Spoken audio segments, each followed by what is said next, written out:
Hi all. ఈ వీడియోలో రీసెంట్గా ఆహాలో రిలీజ్ అయిన బాలుగాని టాకీస్ గురించి చెప్పబోతున్నా.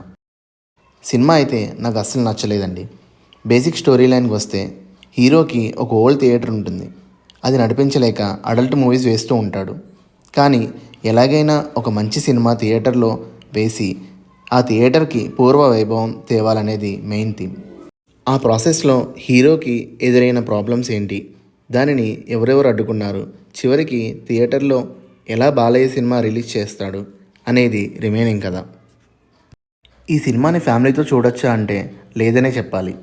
బాలుగాని టాకీస్లో వేసే అడల్ట్ మూవీస్, అక్కడక్కడ సినిమాలో వచ్చే అడల్ట్ సీన్స్ ఫ్యామిలీతో ఇబ్బంది పెడతాయని చెప్పుకోవాలి.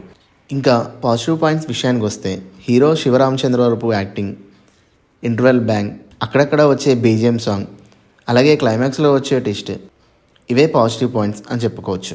ఇంకా నెగిటివ్ పాయింట్స్ విషయానికి వస్తే 1 అవర్లో కంప్లీట్ చేయాల్సిన సినిమా 2 అవర్స్ డ్రాగ్ చేశారండి.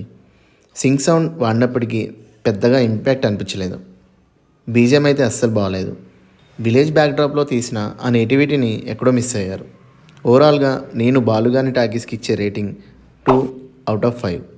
నా రివ్యూ కనుక మీకు నచ్చినట్లయితే వీడియోని లైక్ చేసి ఛానల్ని సబ్స్క్రైబ్ చేయండి.